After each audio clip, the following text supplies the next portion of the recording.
ਸਾਰਿਆਂ ਨੂੰ ਵਾਹਿਗੁਰੂ ਜੀ ਕਾ ਖਾਲਸਾ ਵਾਹਿਗੁਰੂ ਜੀ ਕੀ ਫਤਿਹ। ਰੇਡੀਓ ਪੰਜਾਬੀ ਨੇਸ਼ਨ ਤੇ ਤੁਹਾਡਾ ਸਵਾਗਤ ਹੈ ਤੇ ਤੁਸੀਂ ਸੁਣ ਰਹੇ ਇਸ ਵੇਲੇ ਗੁਰਸੇਵਕ ਸਿੰਘ ਦੇ ਨਾਲ। ਸਾਡਾ ਇਹ ਐਪੀਸੋਡ ਨੰਬਰ 2 ਸਰਦਾਰ ਕਰਮ ਸਿੰਘ ਜੀ ਹਿਸਟੋਰੀਅਨ ਦੀ ਇਤਿਹਾਸਿਕ ਖੋਜ ਸਿੱਖ ਰਾਜ ਪੂਰਬਲਾ ਸਮਾਂ ਦੇ ਪਹਿਲੇ ਭਾਗ ਦੀ ਕਿਤਾਬ ਜਿਹੜੀ ਹੈ ਉਹ ਤੁਹਾਡੇ ਨਾਲ ਸਾਂਝੀ ਕਰ ਰਹੇ ਹਾਂ, ਜਿਸ ਦਾ ਸੰਪਾਦਨ ਹੀਰਾ ਸਿੰਘ ਜੀ ਦਰਦ ਹੋਣਾ ਨੇ ਕੀਤਾ ਹੈ ਔਰ ਇਸ ਕਿਤਾਬ ਨੂੰ ਛਾਪਿਆ ਹੈ ਸਿੱਖ ਇਤਿਹਾਸ ਰਿਸਰਚ ਬੋਰਡ ਸ਼੍ਰੋਮਣੀ ਗੁਰਦੁਆਰਾ ਪ੍ਰਬੰਧਕ ਕਮੇਟੀ ਸ੍ਰੀ ਅੰਮ੍ਰਿਤਸਰ ਸਾਹਿਬ। ਸੋ ਇਸ ਕਿਤਾਬ ਦੇ ਵਿੱਚ ਮੈਂ ਤੁਹਾਡੇ ਨਾਲ ਮੁੱਖ ਭੂਮਿਕਾ ਮੁੱਖ ਬੰਦ ਸਾਡੇ ਵੱਲੋਂ ਜੋ ਕਿ ਪ੍ਰਿੰਸੀਪਲ ਸਤਬੀਰ ਸਿੰਘ ਜੀ ਵੱਲੋਂ ਲਿਖਿਆ ਗਿਆ ਸੀ ਤੁਹਾਡੇ ਨਾਲ ਸਾਂਝਾ ਕੀਤਾ ਔਰ ਉਸ ਤੋਂ ਬਾਅਦ ਹੀਰਾ ਸਿੰਘ ਜੀ ਦਰਦ ਹੋਣਾ ਨੇ ਜੋ ਇਸ ਦਾ ਮੁੱਖ ਬੰਦ ਲਿਖਿਆ ਸੀ ਉਹ ਵੀ ਤੁਹਾਡੇ ਨਾਲ ਸਾਂਝਾ ਕੀਤਾ।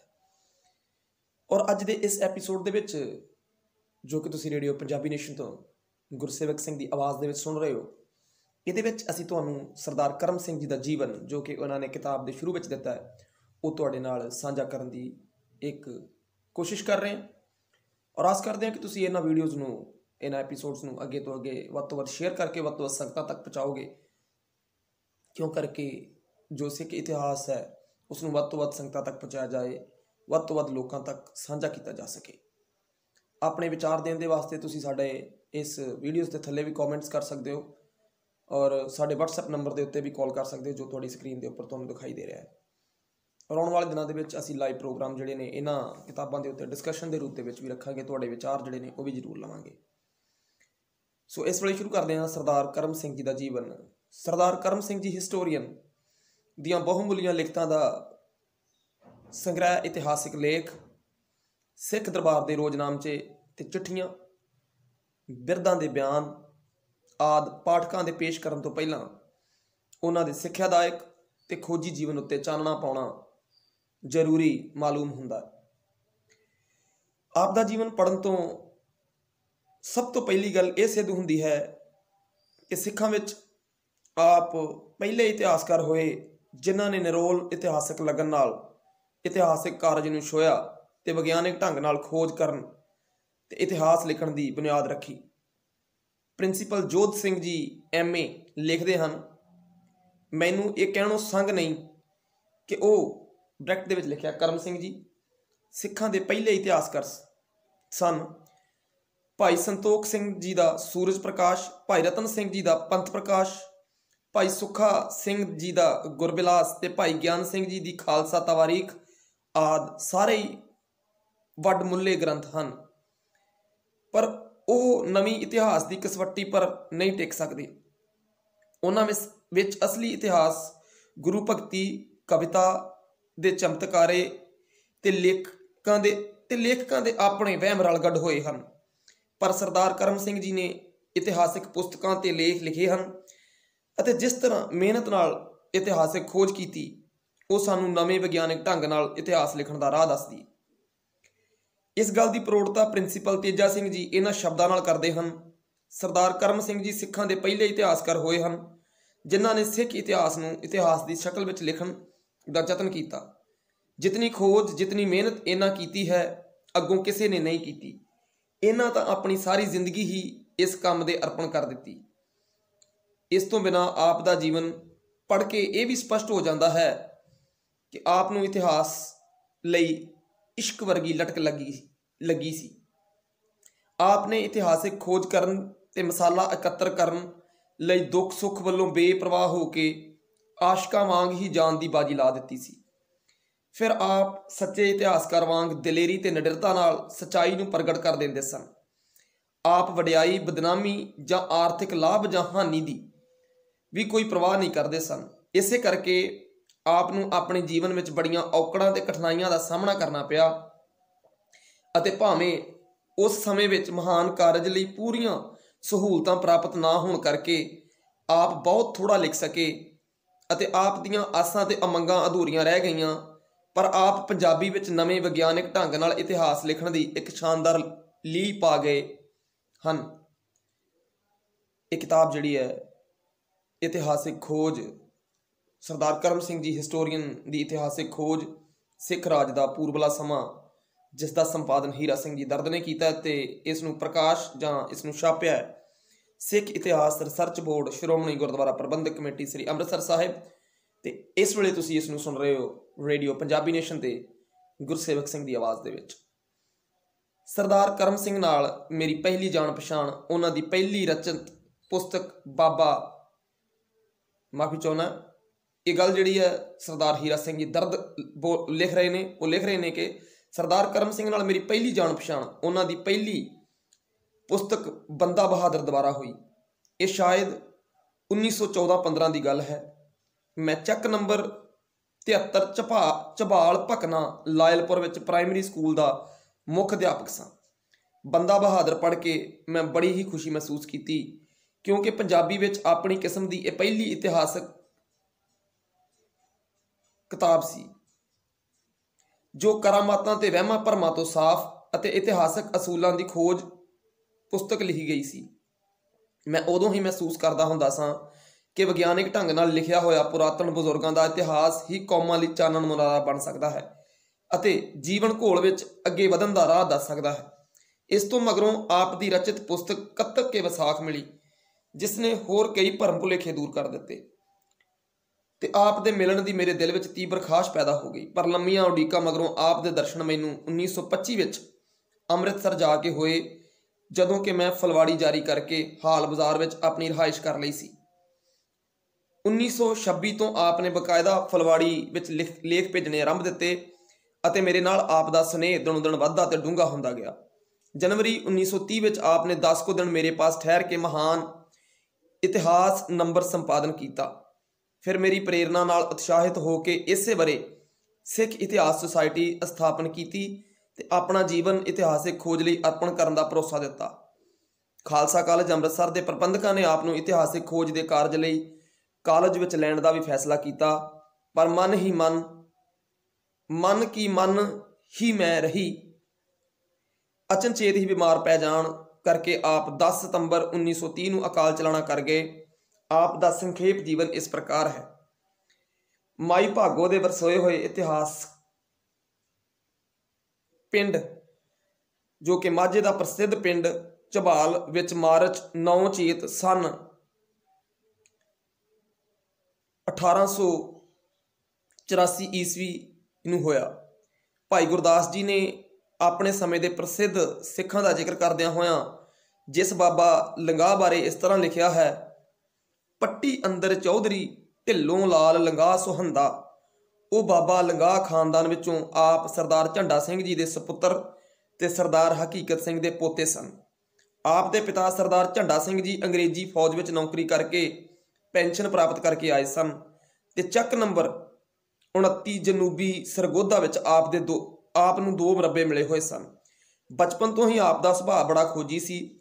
ਬਜ਼ੁਰਗਾਂ ਤੋਂ ਪ੍ਰਸ਼ਨ ਕਰਕੇ ਬੜੀਆਂ ਗੱਲਾਂ ਪੁੱਛਿਆ ਕਰਦੇ ਸਨ। ਕਹਿੰਦੇ ਸਨ ਕਿ ਸੰਤ ਅਤਰ ਸਿੰਘ ਜੀ ਤੋਂ ਜਦੋਂ ਆਪ ਨੇ ਅੰਮ੍ਰਿਤ ਛਕਿਆ ਤਾਂ ਆਪ ਦੀਆਂ ਗੱਲਾਂ ਸੁਣ ਕੇ ਸੰਤ ਜੀ ਨੇ ਕਿਹਾ ਕਿ ਕਰਮ ਸਿੰਘ ਤਾਂ ਫਲਾਸਫਰ ਹੈ। 5-6 ਵਰ੍ਹੇ ਦੀ ਉਮਰ ਵਿੱਚ ਬੜੇ ਚਾਅ ਨਾਲ ਆਪ ਵਿੱਦਿਆ ਪ੍ਰਾਪਤੀ ਵਿੱਚ ਜੁਟ ਗਏ। ਪ੍ਰਾਇਮਰੀ ਝਬਾਲ ਵਿੱਚ ਪਾਸ ਕੀਤੀ, middle Khalsa college school Amritsar ਵਿੱਚ, 10ਵੀਂ ਫਿਰ ਤਰਨਤਾਰਨ ਵਿੱਚ ਜਾ ਕੇ ਪਾਸ ਕੀਤੀ। ਫਿਰ 1902 ਵਿੱਚ ਖਾਲਸਾ ਕਾਲਜ ਅੰਮ੍ਰਿਤਸਰ ਵਿੱਚ FSC ਕਲਾਸ ਵਿੱਚ ਦਾਖਲ ਹੋ ਗਏ। ਕਾਲਜ ਵਿੱਚ ਮਜ਼ਮੂਨ ਤਾਂ ਆਪ ਨੇ ਆਪਣੇ ਲਈ ਸਾਇੰਸ ਚੁਣਿਆ, ਪਰ ਕਾਲਜ ਵਿੱਚ ਹੀ ਆਪ ਨੂੰ ਇਤਿਹਾਸ ਪੁਸਤਕਾਂ ਪੜ੍ਹਨ ਦਾ ਸ਼ੌਂਕ ਲੱਗ ਗਿਆ। ਇਹ ਸਮਾਂ ਸਿੰਘ ਸਭਾ ਲਹਿਰ ਦੇ ਉਭਾਰ ਦਾ ਸਮਾਂ ਸੀ। ਨੌਜਵਾਨ ਸਿੱਖਾਂ ਵਿੱਚ ਧਰਮ ਤੇ ਸਿੱਖ ਇਤਿਹਾਸ ਦਾ ਪ੍ਰੇਮ ਹੁਲਾਰੇ ਮਾਰ ਰਿਹਾ ਸੀ। ਇਹਨਾਂ ਹੀ ਦਿਨਾਂ ਵਿੱਚ ਖਾਲਸਾ ਕਾਲਜ ਵਿੱਚ ਪ੍ਰੋਫੈਸਰ ਯੋਧ ਸਿੰਘ, ਮਾਸਟਰ ਤਾਰਾ ਸਿੰਘ, ਸਰਦਾਰ ਮਾਨ ਸਿੰਘ, ਅਮਰ ਸਿੰਘ ਵਾਸੂ, ਮਾਸਟਰ ਈਸਰ ਸਿੰਘ ਆਦਿ ਸੱਜਣ ਵੀ ਪੜ੍ਹਦੇ ਸਨ, ਜੋ ਮਗਰੋਂ ਪੰਥਕ ਸੇਵਾ ਦੇ ਕਈ ਕਾਰਜ ਖੇਤਰਾਂ ਵਿੱਚ ਪ੍ਰਸਿੱਧ ਹੋਏ। ਕਾਲਜ ਦੇ ਨੌਜਵਾਨ ਸਿੱਖ ਵਿਦਿਆਰਥੀਆਂ ਵਿੱਚ ਨਵੀਂ ਜਾਗਰਤੀ ਆ ਰਹੀ ਸੀ ਤੇ ਉਹ ਪੰਥਕ ਖੇਤਰ ਵਿੱਚ ਕੁਝ ਕਰਕੇ ਵਿਖਾਉਣ ਦੀਆਂ ਵਿਚਾਰਾਂ ਕਰਦੇ ਰਹਿੰਦੇ ਸਨ। ਇਹ ਆਵਾਜ਼ ਤੁਸੀਂ ਗੁਰਸੇਵਕ ਸਿੰਘ ਦੀ ਸੁਣ ਰਹੇ ਹੋ ਰੇਡੀਓ ਪੰਜਾਬੀ ਨੇਸ਼ਨ ਤੋਂ। ਕਿਰਪਾ ਕਰਕੇ ਇਸ ਵੀਡੀਓਜ਼ ਨੂੰ ਵੱਧ ਤੋਂ ਵੱਧ ਸੰਗਤ ਦੇ ਨਾਲ ਸ਼ੇਅਰ ਕਰਿਓ ਤਾਂ ਕਿ ਸਿੱਖ ਇਤਿਹਾਸ ਦੀਆਂ ਜਿਹੜੀਆਂ ਇਹ ਕਿਤਾਬਾਂ ਨੂੰ ਅਸੀਂ ਤੁਹਾਡੇ ਨਾਲ ਆਡੀਓ ਦੇ ਰੂਪ ਵਿੱਚ ਸਾਂਝਾ ਕਰਨ ਦਾ ਉਪਰਾਲਾ ਕਰ ਰਹੇ ਹਾਂ, ਇਹ ਵੱਧ ਤੋਂ ਵੱਧ ਸੰਗਤਾਂ ਤੱਕ ਪਹੁੰਚ ਸਕਣ ਤੇ ਸੰਗਤ ਆਪ ਇਤਿਹਾਸ ਦੇ ਨਾਲ ਵਾਬਸਤਾ ਹੋ ਸਕੇ। ਕਿਉਂਕਿ ਕੁਛ ਰੇਡੀਓ ਜਿਹੜੇ ਨੇ ਇਸ ਵੇਲੇ ਦੁਨੀਆ ਭਰ ਦੇ ਵਿੱਚ ਜੋ ਪੰਜਾਬੀ ਰੇਡੀਓ ਅਖਵਾਉਂਦੇ ਨੇ, ਪਰ ਉਹਨਾਂ ਤੋਂ ਸਿੱਖ ਇਤਿਹਾਸ ਨੂੰ ਭੰਡਿਆ ਜਾਂਦਾ ਹੈ ਤੇ ਕਿਹਾ ਜਾਂਦਾ ਹੈ ਕਿ ਸਿੱਖ ਇਤਿਹਾਸ ਝੂਠਾ ਹੈ ਔਰ ਸਿੱਖ ਇਤਿਹਾਸ ਦੇ ਬਾਰੇ ਵੱਖ-ਵੱਖ ਤਰ੍ਹਾਂ ਦੀਆਂ ਗੱਲਾਂ ਉਛਾਲੀਆਂ ਜਾਂਦੀਆਂ ਨੇ। सो रेडियो पंजाबी नेशन की टीम का ये एक उपराला है कि असीं आने वाले दिनों के वध तो वध किताबां हर तरह दी सिख इतिहास नाल संबंधित किताबां हूबहू आडियो के रूप में तुहाडे नाल साझीआं करिए ताकि तुसीं आप नितारा कर सको कि की ठीक है तो की गलत। चलो अगे शुरू करते हैं। सरदार अमर सिंह वासू, मास्टर ईसर सिंह ढोटिया तरन तारण ते सरदार गुरमुख सिंह ढोटिया आप दे खास जोटीदार सन। ये चारे मित्र भरावां वांग इकट्ठे रहिंदे बहिंदे पंथक हालातां उत्ते विचारां करदे रहिंदे ते कोई महान पंथक कारज करके विखाउण लई सोचदे रहिंदे सन। एक दिन इन्हां चौहां मित्रां ने बैठ के सलाह कीती ते आपो अपने लिए वख-वख काम चुन लए। मिथ के प्रण कीते कि असीं इन्हां कारजां नूं सिरे चाढ़न लई अपने जीवन अर्पण करांगे। सरदार करम सिंह ने कहा, मैं सिख इतिहास की विग्यानिक ढंग नाल खोज करांगा ते सिख इतिहास लिखांगा, क्योंकि सही इतिहास तो बगैर कौमां ना जिंदा रह सकदियां हन ते ना अगे वध सकदियां हन। मास्टर ईसर सिंह जी ने कहा, मैं धार्मिक ग्रंथां ते सिद्धांतां दा अध्ययन करांगा ते धार्मिक विद्यालय स्थापन करके सिख नौजवानों नूं सिख धर्म की सिक्ख्या दे के सच्चे धर्मी बनाउण लई अपना जीवन लावांगा। सरदार अमर सिंह वासू ने कहा, मैं अखबार नवीस ते लेखक बनांगा अते संपादन ते साहित्यकार बनने लई वध तो वध सिक्ख्या प्राप्त करके पंजाबी दी ते पंथ दी सेवा करांगा। सरदार गुरमुख सिंह ने कहा, मैं उच्ची विद्या प्राप्त करके पहला प्रोफैसर ते फिर किसी कॉलेज का प्रिंसीपल बन के विद्या नूं उन्नत लीहां ते चलावांगा ते विद्या का चानण फैला के पंथ की सेवा करांगा। इन्हां चौहां ने अपने प्रण पत्र लिख के भाई वीर सिंह जी नूं दे दिते सन। चारे मित्र यह फैसला करके आपो अपने आशे मुताबक मुतालिया करन में जुट पे। करम सिंह हुण दिन रात 20-20 घंटे पढ़दा रहिंदा। आपने फारसी ते हिंदी भी चंगी तरह पढ़ लई। लगातार पढ़ाई में जुटे रहन करके थोड़े चिर विच ही आपने BA तो भी चंगी अंग्रेजी पढ़नी सीख लई। हुण कॉलेज विच आप वधेरे इतिहासिक पुस्तकां ही पढ़ते रहिंदे सन। इतिहासिक पुस्तकां पढ़न का शौक सहजे सहजे इतिहासक इश्क विच बदल गया। 1905 का वरा बीत रहा सी। 4th ईयर के इम्तिहान में 3-4 महीने रहिंदे सन। आप एक दिन अपने मित्रां नूं कहण लगे, भरावो मैं तो हुण पढ़ नहीं सकदा। मेरा हिरदा सिख इतिहास की खोज लई अते खिंडिया पुंडिया मसाला एकत्र करने लई बेचैन हो उठिया है। खास करके जद मैं वेखदा हाँ कि सिख राज समय के 80-80 90-90 साल के बिरध बाबे जिन्हां ने सिख राज दीआं चढ़दियां ते ढहिंदियां कलां अखी वेखियां जां सुनियां हन, अंग्रेज़ां नाल युद्धां जंगां विच आप हिस्सा लिया है, ਉਹ एक करके ਅੱਖਾਂ ਮੀਟਦੇ जा रहे हैं। ਜਦੋਂ मैं किसी एक बिरध बाबे के मरण की खबर सुनता हाँ तो मैं महसूस करता हाँ कि कुछ बहुमुल्ली इतिहासक दौलत अलोप हो गई है। सो मैं उन्होंने मिल के उन्होंने बयान लिखने अति जरूरी समझदा हाँ। मित्रा ने कहा, सालाना इम्तिहान नूं केवल 3-4 महीने रहिंदे हन, इम्तिहान दे लवो फिर चले जाना। प्रिंसीपल साहब ते होर प्रोफैसरां ने भी समझाया ते रोकिया कि इम्तिहान विच छड्ड के जाना सियाणप नहीं, पर आप ना ही मन्ने। कहन लगे, जे इन्हां 4 महीनों में कुछ बिरध बाबे भी अकाल चलाना कर गए जिन्हां दे हिरदे विच बहुमुल्ला इतिहासिक खजाना जमा है, तो फिर वो कित्थों मिलेगा। पढ़ाई तो फिर भी हो जाएगी, पर यह बिरध बाबे फिर कितों नहीं मिलणगे। आपने किसी की गल ना मन्नी ते पिंड पिंड जाके बिरधां दे बयान लिखण लई कमर कस्से कर लए। पिता जी नूं पता लगा, उन्होंने खर्चा भेजना बंद कर दिता ते लिख दिता कि जे पढ़ाई विचे छड्ड के जाओगे तो घरों किसी मदद की आस ना रखना। उस समय इतिहासिक खोज की कदर किसनूं सी। सब समझते सन कि करम सिंह पागल है जो इम्तिहान छड्ड के जा रहा है। किसी सभा सोसाइटी वालों कोई मदद ना मिली। आप दे पास इस समय केवल 5-7 रुपए ही सन, पर आप दे हिरदे विच इतिहासक इश्क की अग ने भांबड़ बाले हुए सन। हुण तां इहो जी गल बनी दिसदी सी, वहण पए दरियावां दे मुड़न ना ही, भावें घत्तीए बन्नियां भारियां वे। वारिस शाह सरदार करम सिंह होरी कॉलेज की पढ़ाई विचे छड्ड के बस्ता गल विच लटका के कागज़ ते कलम दवात लैके सिख राज समय के बिरध बाबियां की भाल विच पिंडां नूं तुर पए। रेल के किराए लई जां घोड़े टट्टू के भाड़े लई आप पास पैसे नहीं सन। इस वास्ते आप नूं पद यात्रा ही आरंभ दित्ती। पद यात्रा ही आरंभ दित्ती। आप नूं कई बार 30-30, 40-40 मील रोजाना पैदल चलना पै जांदा, पर जो कुछ पैसे कितों हथ लग जाते ਤਾਂ ਟਾਂਗੇ ਘੋੜੇ ਜਾਂ ਗੱਡੀ ਦੁਆਰਾ ਵੀ ਸਫ਼ਰ ਕਰ ਲੈਂਦੇ। ਆਪ ਪਦ ਯਾਤਰਾ ਨੂੰ ਸਾਧਾਂ ਸੰਤਾਂ ਵਾਂਗ ਕੋਈ ਮਹਾਨਤਾ ਨਹੀਂ ਸਨ ਦਿੰਦੇ। ਜਿਸ ਪਿੰਡ ਜਾਂਦੇ ਰਾਤ ਗੁਰਦੁਆਰੇ ਟਿਕ ਜਾਂਦੇ। ਪੰਜਾਬ ਦੇ ਪਿੰਡਾਂ ਵਿੱਚ ਪ੍ਰਸ਼ਾਦਾ ਪਾਣੀ ਪ੍ਰਾਪਤ ਕਰਨ ਵਿੱਚ ਕੋਈ ਔਖ ਨਹੀਂ ਸੀ, ਪਰ ਕਈ ਵੇਰਾਂ ਭੁੱਖੇ ਵੀ ਰਹਿਣਾ ਪੈਂਦਾ। ਜਿੱਥੋਂ ਕਿਤੇ ਬਿਰਧ ਬਾਬੇ ਦਾ ਪਤਾ ਲੱਗਦਾ ਤੁਰੰਤ ਉੱਥੇ ਜਾ ਪਹੁੰਚਦੇ। ਜਿਨ੍ਹਾਂ ਔਕੜਾਂ ਤੇ ਕਠਿਨਾਈਆਂ ਨਾਲ ਆਪ ਨੇ ਬਿਰਧ ਬਾਬਿਆਂ ਦੇ ਵੱਡਮੁੱਲੇ ਬਿਆਨ ਇਕੱਤਰ ਕੀਤੇ, ਉਹਨਾਂ ਦਾ ਵਰਣਨ ਕਰਨਾ ਕਲਮ ਦੀ ਸ਼ਕਤੀ ਤੋਂ ਬਾਹਰ ਹੈ। ਆਪ ਨੇ ਆਪਣੀ ਡਾਇਰੀ ਵਿੱਚ ਕਈ ਘਟਨਾਵਾਂ ਦਰਜ ਕੀਤੀਆਂ ਹਨ, ਜਿਨ੍ਹਾਂ ਤੋਂ ਪਤਾ ਲੱਗਦਾ ਹੈ ਕਿ ਆਪ ਦੀ ਜਾਨ ਵੀ ਕਈ ਵਾਰਾਂ ਖਤਰਿਆਂ ਵਿੱਚ ਪੈਂਦੀ ਰਹੀ। ਇਹਨਾਂ ਦਿਨਾਂ ਵਿੱਚ ਕਰਮ ਸਿੰਘ ਦਾ ਇੱਕ ਮਿੱਤਰ ਮਾਸਟਰ ਈਸਰ ਸਿੰਘ ਘਰ ਜਾਖ ਆਸ਼ਰਮ ਗੁਜਰਾਂਵਾਲਾ ਵਿੱਚ ਪੜ੍ਹਾਉਣ ਤੇ ਲੱਗਾ ਸੀ। 15 ਰੁਪਏ ਮਹੀਨਾ ਮਿਲਦਾ ਸੀ। ਉਸਨੇ ਆਪਣੇ ਮਿੱਤਰ ਦਾ ਸਿਦਕ ਤੇ ਇਤਿਹਾਸ ਪ੍ਰੇਮ ਵੇਖ ਕੇ ਆਪਣੀ ਅੱਧੀ ਤਨਖਾਹ 7.5 ਰੁਪਏ ਕਰਮ ਸਿੰਘ ਨੂੰ ਦੇਣੀ ਸ਼ੁਰੂ ਕਰ ਦਿੱਤੀ। ਇਸ ਤਰ੍ਹਾਂ ਕਰਮ ਸਿੰਘ ਹੋਰਾਂ ਦਾ ਸੰਗ ਸਰਫੇ ਨਾਲ ਗੁਜ਼ਾਰਾ ਚੱਲਣ ਲੱਗ ਪਿਆ। ਉਦੋਂ ਦੇ 7.5 ਰੁਪਏ ਅੱਜ ਕੱਲ੍ਹ ਦੇ 20-40 ਦੇ ਬਰਾਬਰ ਹੁੰਦੇ ਸਨ। ਇਹ ਉਦੋਂ ਦੀ ਗੱਲ 20-40 ਕਰ ਰਹੇ ਨੇ ਜਦੋਂ ਇਹ ਕਿਤਾਬ ਲਿਖੀ ਗਈ। ਅੱਜ ਮੈਂ ਇਹ ਆਡੀਓ ਦੇ ਰੂਪ ਵਿੱਚ ਰੇਡੀਓ ਪੰਜਾਬੀ ਨੇਸ਼ਨ ਤੋਂ 2021 ਦੇ ਵਿੱਚ ਤੁਹਾਡੇ ਨਾਲ ਸਾਂਝੀ ਕਰ ਰਿਹਾ।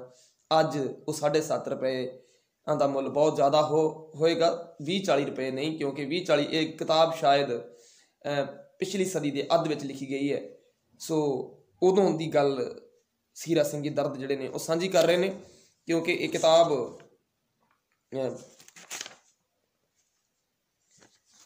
ਜੋ ਲਿਖਿਆ ਮਿਲਦਾ ਜਦੋਂ ਆਪਾਂ ਇਹਦਾ ਮੁੱਖ ਬੰਦ ਪੜ੍ਹਦੇ ਆ ਤੇ ਉੱਥੇ ਇਹ ਗੱਲ ਸਾਹਮਣੇ ਆਉਂਦੀ ਹੈ ਉੱਭਰ ਕੇ ਕਿ ਇਹ ਕਿਤਾਬ ਜਿਹੜੀ ਲਿਖੀ ਗਈ ਹੈ ਇਹ ਕੋਈ 1960-65 ਦੇ ਇਰਦ ਗਿਰਦ ਲਿਖੀ ਗਈ, ਕਿਉਂਕਿ ਜਿਹੜਾ ਮੁੱਖ ਬੰਦ ਹੀਰਾ ਸਿੰਘ ਜੀ ਦਰਦ ਨੇ ਲਿਖਿਆ ਉਹ 1960 10 ਜਨਵਰੀ 1960 ਦਾ ਤੇ ਜਿਹੜਾ ਸਾਡੇ ਵੱਲੋਂ ਪ੍ਰੋਫੈਸਰ ਸਤਬੀਰ ਸਿੰਘ ਜੀ ਨੇ ਲਿਖਿਆ ਉਹ 3 ਫਰਵਰੀ 1964 ਦਾ।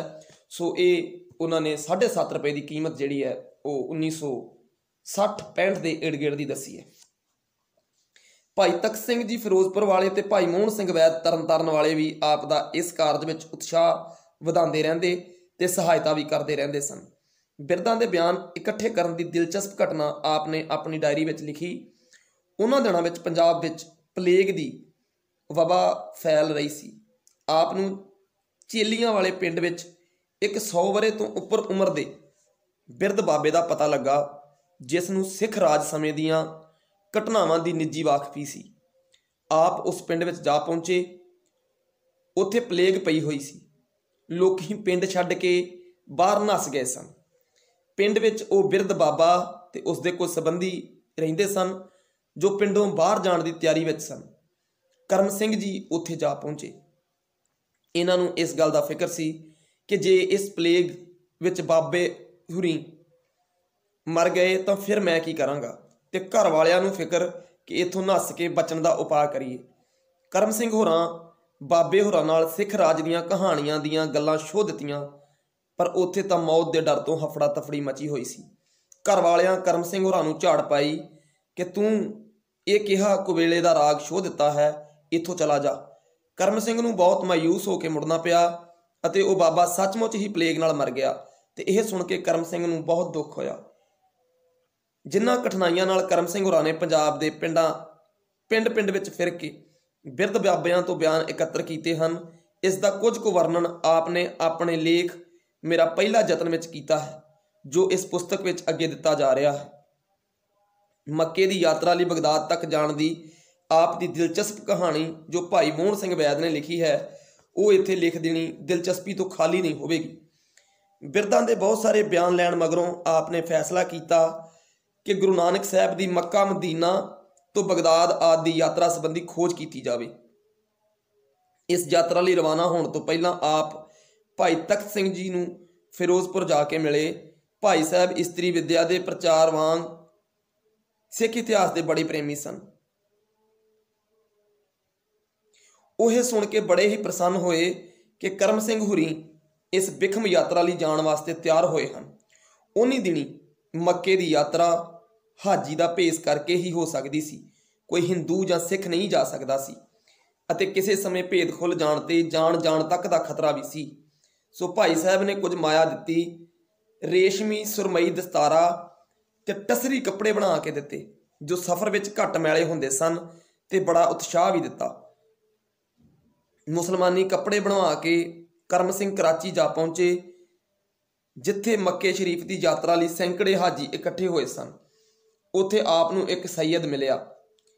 ਉਹ ਹਾਜੀਆਂ ਦਾ ਜਥੇਦਾਰ ਸੀ। ਉਸ ਨਾਲ ਮੇਲਜੋਲ ਤੇ ਮਿੱਤਰਤਾ ਵਧਾ ਲਈ। ਉਹ ਕਿਸੇ ਦਵਾਈ ਦਾ ਲੋੜਵੰਦ ਸੀ। ਕਰਮ ਸਿੰਘ ਹੋਰਾਂ ਨੂੰ ਇਤਿਹਾਸ ਖੋਜ ਦੇ ਨਾਲ ਹੀ ਦਵਾਈਆਂ ਦੀਆਂ ਪੁਸਤਕਾਂ ਪੜ੍ਹਨ ਤੇ ਸੰਨਿਆਸੀਆਂ ਤੋਂ ਨੁਸਖੇ ਪੁੱਛਣ ਦਾ ਵੀ ਸ਼ੌਂਕ ਸੀ ਤੇ ਆਪ ਨੂੰ ਕਈ ਅਕਸੀਰ ਨੁਸਖੇ ਪਤਾ ਸਨ। ਸੋ ਕਰਮ ਸਿੰਘ ਹੋਰਾਂ ਨੇ ਉਸ ਨੂੰ ਦਵਾਈ ਬਣਾ ਦਿੱਤੀ, ਜਿਹੜੀ ਉਸ ਨੂੰ ਬਹੁਤ ਹੀ ਸੂਤ ਬੈਠ ਗਈ। ਹੁਣ ਤਾਂ ਉਹ ਸਰਦਾਰ ਹੋਰਾਂ ਨਾਲ ਭਰਾਵਾਂ ਵਾਂਗ ਪਿਆਰ ਕਰਨ ਲੱਗ ਪਿਆ। ਉਸਨੇ ਕਰਮ ਸਿੰਘ ਹੋਰਾਂ ਨੂੰ ਕਿਹਾ, ਫਿਕਰ ਨਾ ਕਰੋ, ਕੇਸ ਪਿੱਛੇ ਸੁੱਟ ਕੇ ਸਰਮਈ ਦਸਤਾਰਾ ਸਜਾ ਲਵੋ, ਹਾਜੀਆਂ ਦਾ ਭੇਸ ਕਰ ਲਓ, 5 ਨਮਾਜ਼ਾਂ ਤੁਹਾਨੂੰ ਯਾਦ ਹੀ ਹਨ, ਉਹ ਪੜ੍ਹਦੇ ਰਹਿਣਾ। ਮੈਂ ਤੁਹਾਡੀ ਹਰ ਤਰ੍ਹਾਂ ਮਦਦ ਕਰਾਂਗਾ ਤੇ ਮੱਕੇ ਦੀ ਯਾਤਰਾ ਕਰਾ ਦਿਆਂਗਾ। ਹਾਜੀਆਂ ਦੇ ਜਥੇਦਾਰ ਤੇ ਮੀਤ ਜਥੇਦਾਰ ਦੀ ਸੁਰਮਈ ਦਸਤਾਰ ਹੁੰਦੀ ਹੈ, ਵਾਲ ਪਿੱਛੇ ਸੁੱਟੇ ਹੁੰਦੇ ਹਨ। ਹੱਜ ਦੇ ਦਿਨੀ ਹਜਾਮਤ ਉਹ ਨਹੀਂ ਕਰਾਉਂਦੇ। ਕਰਮ ਸਿੰਘ ਨੂੰ ਉਸ ਸੈਯਦ ਨੇ ਹਾਜੀਆਂ ਦਾ ਮੀਤ ਜਥੇਦਾਰ ਬਣਾਇਆ ਤੇ ਮੁਸਲਮਾਨੀ ਨਾਮ ਹੀ ਧਰ ਲਿਆ। ਇਹ ਆਵਾਜ਼ ਤੁਸੀਂ ਗੁਰਸੇਵਕ ਸਿੰਘ ਦੀ ਸੁਣ ਰਹੇ ਹੋ ਰੇਡੀਓ ਪੰਜਾਬੀ ਨੇਸ਼ਨ ਤੋਂ। ਇਹ ਆਡੀਓ ਕਿਤਾਬ ਸਰਦਾਰ ਕਰਮ ਸਿੰਘ ਹਿਸਟੋਰੀਅਨ ਦੀ ਇਤਿਹਾਸਿਕ ਖੋਜ ਸਿੱਖ ਰਾਜ ਪੂਰਬਲਾ ਸਮਾਂ, ਜਿਸ ਦਾ ਸੰਪਾਦਨ ਹੀਰਾ ਸਿੰਘ ਦਰਦ ਨੇ ਕੀਤਾ ਤੇ ਜਿਸ ਦਾ ਸੰਪਾਦਨ ਸਿੱਖ ਇਤਿਹਾਸ ਰਿਸਰਚ ਬੋਰਡ ਸ਼੍ਰੋਮਣੀ ਗੁਰਦੁਆਰਾ ਪ੍ਰਬੰਧਕ ਕਮੇਟੀ ਸ੍ਰੀ ਅੰਮ੍ਰਿਤਸਰ ਸਾਹਿਬ ਨੇ ਕੀਤਾ ਹੈ। YouTube, Facebook ਔਰ ਹੋਰ ਵੈਬਸਾਈਟ ਤੇ ਹੋਰ ਸੋਸ਼ਲ ਮੀਡੀਆ ਦੇ ਰਾਹੀਂ ਅਸੀਂ ਤੁਹਾਡੇ ਤੱਕ ਸਾਂਝਾ ਕਰਨ ਦੀ ਇਹ ਖੁਸ਼ੀ ਲੈ ਰਹੇ ਹਾਂ ਰੇਡੀਓ ਪੰਜਾਬੀ ਨੇਸ਼ਨ ਦੇ ਬੈਨਰ ਹੇਠ।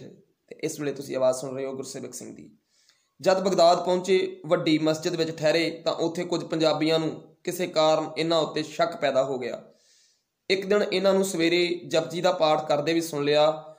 ਉਹ ਸਿਰ ਹੋ ਗਏ ਤੇ ਕਹਿਣ ਲੱਗੇ, ਤੂੰ ਮੁਸਲਮਾਨ ਨਹੀਂ, ਸਿੱਖ ਹੈ। ਜੇ ਮੁਸਲਮਾਨ ਹੈ ਤਾਂ ਸੁੰਨਤ ਵਿਖਾ। ਕਰਮ ਸਿੰਘ ਨੇ ਕਿਹਾ, ਮਾਪਿਆਂ ਨੇ ਮੇਰੀ ਹਾਲਾਂ ਸੁੰਨਤ ਨਹੀਂ ਕਰਾਈ। ਉਹਨਾਂ ਨੇ ਕਿਹਾ, ਤਾਂ ਫਿਰ ਅਸੀਂ ਪਰਸੋਂ ਜੁੰਮੇ ਵਾਲੇ ਦਿਨ ਤੇਰੀ ਸੁੰਨਤ ਵੀ ਕਰਾਵਾਂਗੇ ਤੇ ਵਾਲ ਵੀ ਕਟਾਵਾਂਗੇ, ਤਾਂ ਜੋ ਤੂੰ ਪੱਕਾ ਮੂਮਨ ਬਣ ਜਾਵੇਂ।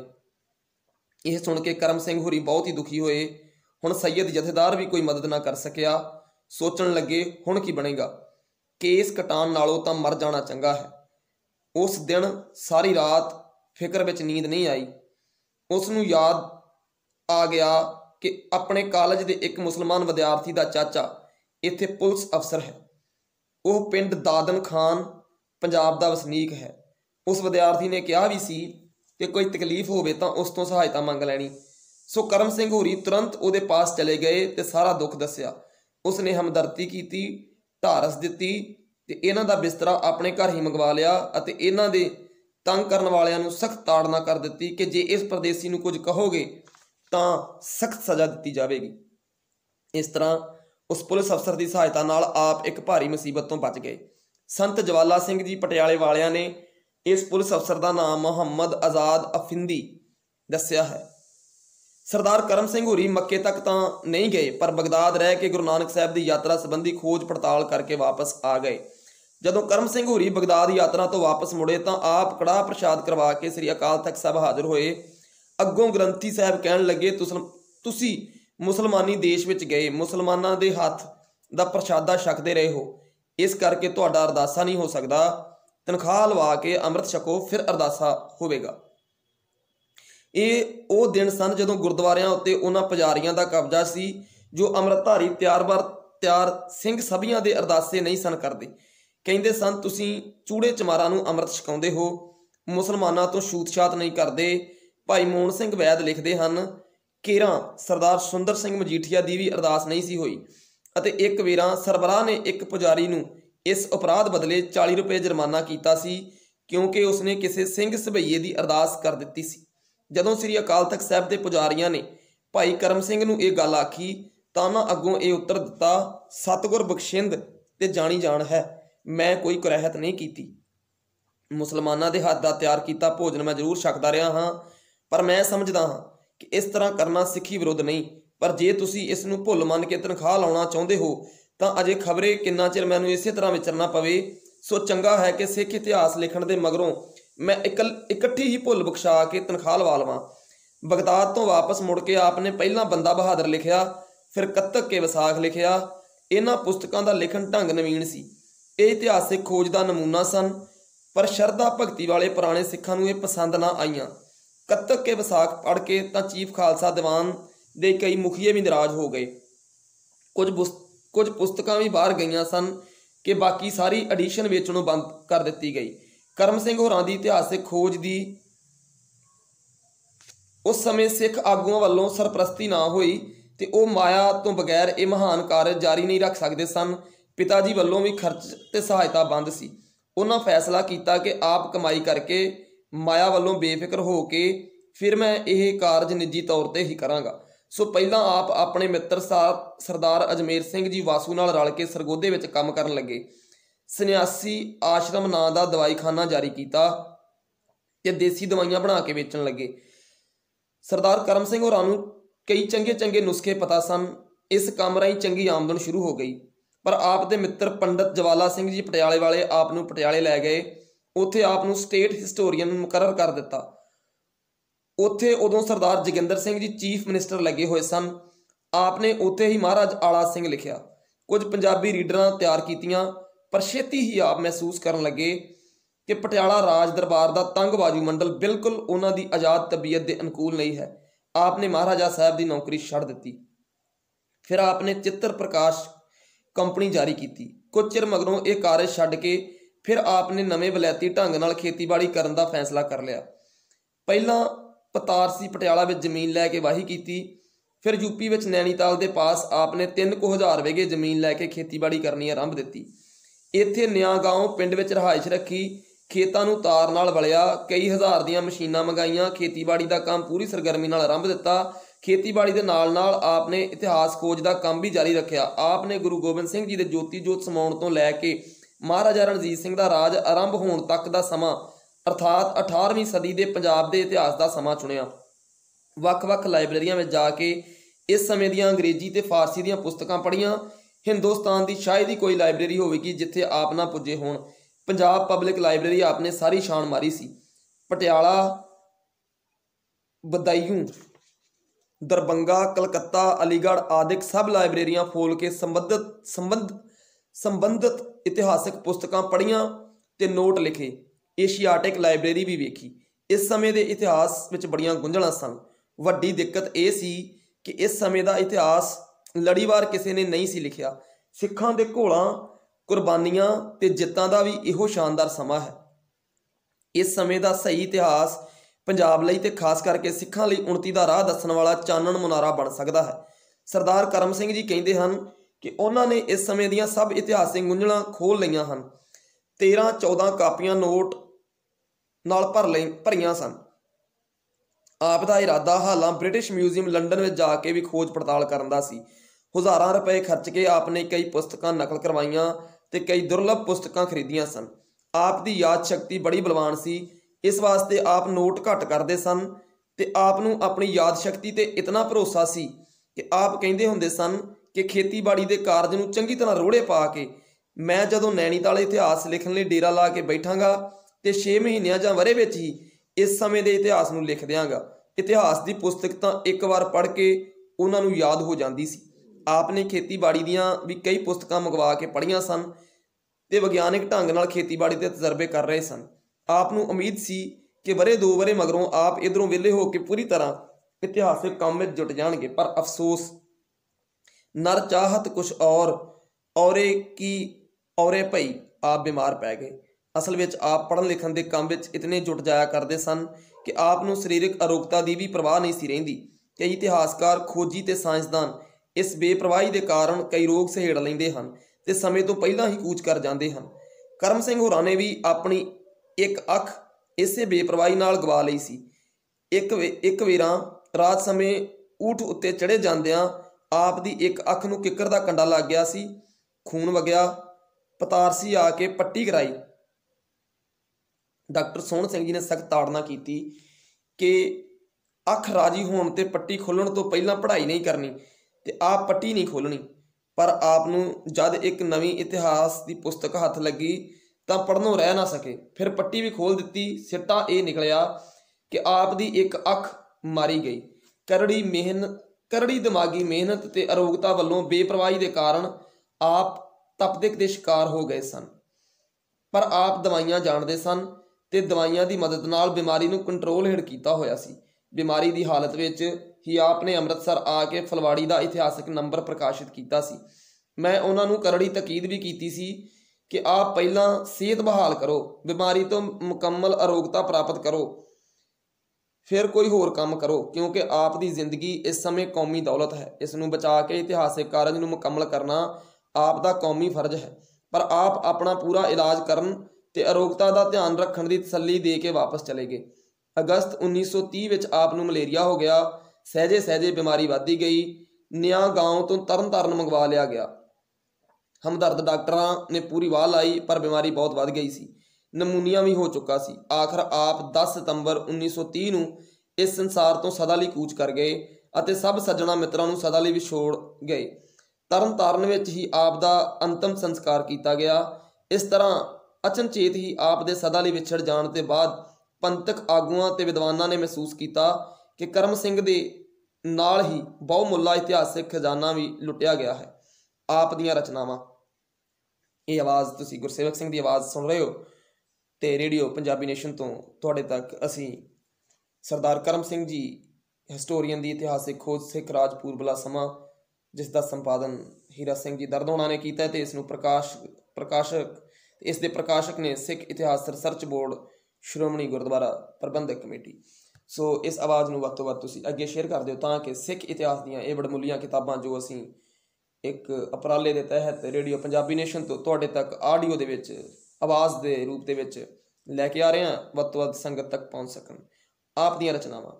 ਆਪ ਤੋਂ ਜਿਤਨੀਆਂ ਆਸਾਂ ਸਨ ਤੇ ਆਪ ਨੇ ਜੋ ਕੁਝ ਲਿਖਣਾ ਸੀ ਉਸ ਮਨ ਵਿੱਚੋਂ ਕਣ ਮਾਤਰ ਹੀ ਆਪ ਦੀਆਂ ਰਚਨਾਵਾਂ ਸਾਡੇ ਪਾਸ ਆਪ ਦੀ ਯਾਦਗਾਰ ਰਹਿ ਗਈਆਂ ਹਨ। ਆਪ ਦੇ ਲਿਖੇ ਖਰੜੇ ਤੇ ਨੋਟ ਦੀਆਂ ਕਈ ਕਾਪੀਆਂ ਤੋਂ ਬਿਨਾਂ ਹੇਠ ਲਿਖੀਆਂ ਪੁਸਤਕਾਂ ਪ੍ਰਕਾਸ਼ਿਤ ਹੋਈਆਂ ਹਨ। ਬੰਦਾ ਬਹਾਦਰ, ਕੱਤਕ ਕੇ ਵਿਸਾਖ, ਜੀਵਨ ਹਰਨਾਮ ਕੌਰ, ਜੀਵਨ ਸਦਾ ਕੌਰ, ਬੰਦਾ ਕੌਣ ਥਾ ਉਰਦੂ ਵਿੱਚ, ਮਹਾਰਾਜਾ ਆਲਾ ਸਿੰਘ, ਗੁਰਪੁਰਬ ਨਿਰਣੈ, ਅਮਰ ਖਾਲਸਾ, ਗੁਰਗਾਥਾ। ਇਹ ਕੁੱਲ 9 ਕਿਤਾਬਾਂ ਨੇ। ਪਟਿਆਲੇ ਰਹਿਣ ਸਮੇਂ ਆਪ ਨੇ ਸਕੂਲਾਂ ਲਈ ਕੁਝ ਵਿਦਿਅਕ ਰੀਡਰਾਂ ਵੀ ਲਿਖੀਆਂ ਸਨ। ਕਈ ਇਤਿਹਾਸਕ ਲੇਖ, ਬਿਰਦਾਂ ਦੇ ਬਿਆਨ ਤੇ ਕਾਜ਼ੀ ਨੂਰ ਮੁਹੰਮਦ ਦੇ ਜੰਗਨਾਮੇ ਸੰਬੰਧੀ ਲੇਖ ਲਿਖੇ ਸਨ ਜੋ ਫਲਵਾੜੀ ਵਿੱਚ ਛਪਦੇ ਰਹੇ ਹਨ ਤੇ ਇਸ ਪੁਸਤਕ ਵਿੱਚ ਇਕੱਤਰ ਕਰਕੇ ਪ੍ਰਕਾਸ਼ਿਤ ਕੀਤੇ ਜਾ ਰਹੇ ਹਨ। ਸਿੱਖ ਇਤਿਹਾਸ ਸੁਸਾਇਟੀ ਫੁਲਵਾੜੀ ਇਤਿਹਾਸ ਨੰਬਰ ਪ੍ਰਕਾਸ਼ਿਤ ਹੋਣ ਮਗਰੋਂ ਸਿੱਖ ਇਤਿਹਾਸ ਦੇ ਪ੍ਰੇਮੀਆਂ ਨੂੰ ਇੱਕ ਜ਼ੋਰਦਾਰ ਹਲੂਣਾ ਵੱਜਾ। 22 ਦਸੰਬਰ 1926 ਨੂੰ ਅਕਾਲ ਤਖਤ ਸਾਹਿਬ ਉੱਤੇ ਇੱਕ ਆਰੰਭਕ ਮੀਟਿੰਗ ਕੀਤੀ ਗਈ ਤੇ ਸਿੱਖ ਇਤਿਹਾਸ ਸੁਸਾਇਟੀ ਕਾਇਮ ਕੀਤੀ ਗਈ। ਸਰਦਾਰ ਕਰਮ ਸਿੰਘ ਜੀ ਨੂੰ ਇਸ ਦਾ ਸਕੱਤਰ ਬਣਾਇਆ ਗਿਆ ਤੇ ਇਸ ਸੁਸਾਇਟੀ ਦੇ ਮੈਂਬਰਾਂ ਵਿੱਚ ਹੇਠ ਲਿਖੇ ਸੱਜਣ ਵੀ ਸ਼ਾਮਲ ਕੀਤੇ ਗਏ। ਪ੍ਰਿੰਸੀਪਲ ਤੇਜਾ ਸਿੰਘ ਜੀ, ਬਾਵਾ ਬੁੱਧ ਸਿੰਘ ਜੀ, ਬਾਵਾ ਪ੍ਰੇਮ ਸਿੰਘ ਜੀ ਹੋਤੀ, ਪ੍ਰੋਫੈਸਰ ਯੋਧ ਸਿੰਘ ਜੀ, ਬਾਵਾ ਹਰਕ੍ਰਿਸ਼ਨ ਸਿੰਘ ਜੀ, ਭਾਈ ਤਖਤ ਸਿੰਘ ਜੀ, ਗਿਆਨੀ ਹੀਰਾ ਸਿੰਘ ਜੀ ਦਰਦ ਆਦਿ। ਇਸ ਦੇ ਨਾਲ ਹੀ ਖਾਲਸਾ ਕਾਲਜ ਅੰਮ੍ਰਿਤਸਰ ਦੇ ਪ੍ਰਬੰਧਕਾਂ ਨੇ ਵੀ ਫੈਸਲਾ ਕੀਤਾ ਕਿ ਸਰਦਾਰ ਕਰਮ ਸਿੰਘ ਨੂੰ ਖਾਲਸਾ ਕਾਲਜ ਵਿੱਚ ਲੈ ਲਿਆ ਜਾਵੇਗਾ ਤੇ ਇਤਿਹਾਸਿਕ ਖੋਜ ਦਾ ਇੱਕ ਵਿਭਾਗ ਕਾਇਮ ਕੀਤਾ ਜਾਵੇਗਾ। ਬੜੀਆਂ ਆਸਾਂ ਬੱਝ ਗਈਆਂ ਸਨ ਕਿ ਕਰਮ ਸਿੰਘ ਜੀ ਦੀ ਅਗਵਾਈ ਵਿੱਚ ਸਿੱਖ ਇਤਿਹਾਸ ਦਾ ਕਾਰਜ ਹੁਣ ਪੂਰੀ ਸਰਗਰਮੀ ਨਾਲ ਆਰੰਭ ਹੋ ਜਾਵੇਗਾ, ਪਰ ਆਪ ਦੇ ਅਚਾਨਕ ਅਕਾਲ ਚਲਾਣੇ ਨੇ ਇਹਨਾਂ ਆਸਾਂ ਉੱਤੇ ਪਾਣੀ ਫੇਰ ਦਿੱਤਾ। ਗ੍ਰਹਿਸਥੀ ਜੀਵਨ। ਆਪ ਦੀ ਸ਼ਾਦੀ ਵਿਦਿਆਰਥੀ ਸਮੇਂ ਹੀ ਲਗਭਗ 20-22 ਵਰ੍ਹੇ ਦੀ ਆਯੂ ਵਿੱਚ ਹੋ ਗਈ ਸੀ। ਆਪ ਦੇ ਘਰ 4 ਭੁਜੰਗੀਆਂ ਨੇ ਜਨਮ ਲਿਆ। ਵੱਡਾ ਭੁਜੰਗੀ ਸਰਦਾਰ ਰਣਬੀਰ ਸਿੰਘ ਹੈ। ਅੱਜ ਕੱਲ੍ਹ ਇਹ ਬੱਸੀ ਪਠਾਣਾ ਪਟਿਆਲਾ ਵਿੱਚ ਰਹਿੰਦਾ ਹੈ। ਦੂਜਾ ਭਰਾ ਪਤਾਰ ਸੀ ਪਟਿਆਲਾ ਵਿੱਚ। ਆਪ ਦੀ ਸਿੰਘਣੀ ਪਹਿਲਾਂ ਹੀ ਅਕਾਲ ਚਲਾਣਾ ਕਰ ਗਈ ਸੀ। ਗੁਣ ਅਤੇ ਸੁਭਾਅ। ਸਰਦਾਰ ਕਰਮ ਸਿੰਘ ਜੀ ਲੰਮੇ ਪਤਲੇ ਜਵਾਨ ਸਨ, ਬੜੇ ਉਤਸ਼ਾਹੀ ਤੇ ਚੜ੍ਹਦੀ ਕਲਾ ਵਿੱਚ ਰਹਿਣ ਵਾਲੇ ਸਨ। ਖਾਲਸਾਈ ਜੋਸ਼ ਆਪ ਦੇ ਲੂਲੂ ਵਿੱਚ ਧੱਸਿਆ ਹੋਇਆ। ਆਪ ਭਾਵੇਂ ਬੜੇ ਆਲਮ ਦੇ ਵਿਦਵਾਨ ਸਨ, ਪਰ ਰਹਿਣੀ ਬਹਿਣੀ ਆਪ ਦੀ ਸਾਦੀ ਸੀ। ਜਦ ਪਿੰਡ ਵਿੱਚ ਜਾਂਦੇ ਪਰੇ ਵਿੱਚ ਬੈਠ ਕੇ ਆਪਣੇ ਪੇਂਡੂ ਭਰਾਵਾਂ ਨਾਲ ਗੱਲਾਂ ਕਰਕੇ ਬੜਾ ਆਨੰਦ ਮਾਣਦੇ। ਆਪ ਠੇਠ ਤੇ ਬੇਮੁਹਾਵਰਾ ਪੰਜਾਬੀ ਬੋਲਦੇ ਤੇ ਲਿਖਦੇ ਸਨ।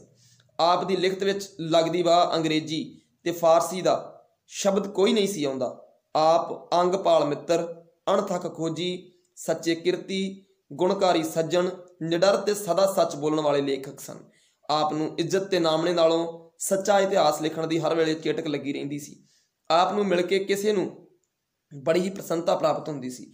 ਆਪ ਆਪਣੀਆਂ ਇਤਿਹਾਸਕ ਤੇ ਵਾਕਫੀ ਭਰਪੂਰ ਗੱਲਾਂ ਨਾਲ ਹਰ ਇੱਕ ਨੂੰ ਮੋਹ ਲੈਂਦੇ ਸਨ। ਆਪ ਦੀ ਯਾਦ ਸ਼ਕਤੀ ਬੜੀ ਬਲਵਾਨ ਸੀ।